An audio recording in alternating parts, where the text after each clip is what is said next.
So Anna, today we're here at the Hochgern. Please tell me what's on your training schedule today. Yeah, I'm running up a mountain today, like the Hochgern, like I do several times a week. And the Hochgern, the peak is at 1,747 meters. So I will run up 1,100 meters of altitude.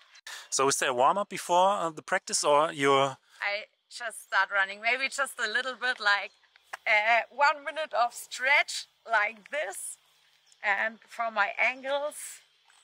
But I did a yoga session in the morning, so I think I'm ready to run now.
So Anna, we are here at the Hochgern house. We followed you the last couple of minutes. So do you prefer more technical ways or ways like this?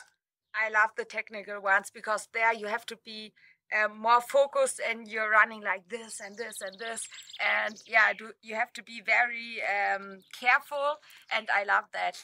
The easy ones, it's nice, but it's quite a bit similar to the road, and I know I can do this, so I want to improve, and therefore I prefer the technical ones. So the last couple of kilometers, do we run technical ways or? Yes, they are technical, and now we are at an altitude of 1,560 meters, so there's still a little less than 200 meters of altitude.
So Anna, we finished with the first half of your training session. We're on top of the Hochgern. So how was it for you? Yes, I love this part of the training when you're on top of the world. It feels like that. Yeah, the heart rate is very high, but then you have this view, and this is so, I get so much energy from that, and that's what I love about trail running, that you have the nature and the up and the down. We will come to that later. Yeah, and then have this amazing view. This is just incredible. And I'm right that this is only the first half of your session. It's also important to run downhill. Yes, trail running is about running up and down, and of course uphill is very exhausting because the heart rate is very high, but the downhill, the heart rate is nearly as high as at the uphill, because you have to be so focused and you have to run very fast, because otherwise there are runners who run faster than you, and you don't want to fight all the time uphill and then lose all the time downhill. So you have to have still some energy for the downhill. So one thing I noticed is that the shoes are very important. We were running over snow. We were running through muddy sessions or parts, and it was very difficult for me because I use typical running shoes for street running, running on a track. So what kind of shoes you use? Yeah, for trail running I have lots of different kind of shoes, because how you said you need always different kind of shoes. It depends which surface you have. And for example, these are the Adidas Terex Graphic Tech Pro, and I love them because there you have a support for the ankle. And yeah, so if you're I twisted my ankle last year, so it's still not so perfect, so this is nice to have a little support here. Yeah, and also what's very important is that you have there a good grip. Yeah, because if it's slippery, you need to have good grip to run very fast. But nevertheless, there's always parts where you are slippering, but I think you get used to that. And at the beginning, I was every time like, whoa, whoa, whoa. But now I realize, okay, that's part of trail running. So you ready for the second part of your practice? Yes, perfect. My favorite part, the downhill run. So then let's go.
So Anna, we are back at the start. You're finished with your practice for today. So how was it? It was amazing. Look at this weather. The sun is shining. Very nice mountain view. Yeah, I really enjoyed this run. And what are you doing now for your recovery? I will have good lunch. That's very important to get all the energy back in my body. And something I do not directly after the run, but early in the morning, I love to do ice bathing. So I go in cold water, and I think this is the best boost for the immune system, and this helps me not to get ill. Not only in spring, also in the Yes. winter time? Also when it's ice on the water, then I get a hole in there, and I love that. So we're in 2022. What's your top event in this year? My top event in this year is gonna be the Zugspitz Ultratrail, and it's the first time I'm going to run the very long distance. It's going to be 83 kilometers and 3,800 meters of altitude. So yeah, so it's gonna be a completely new challenge for me. So good luck. Yeah.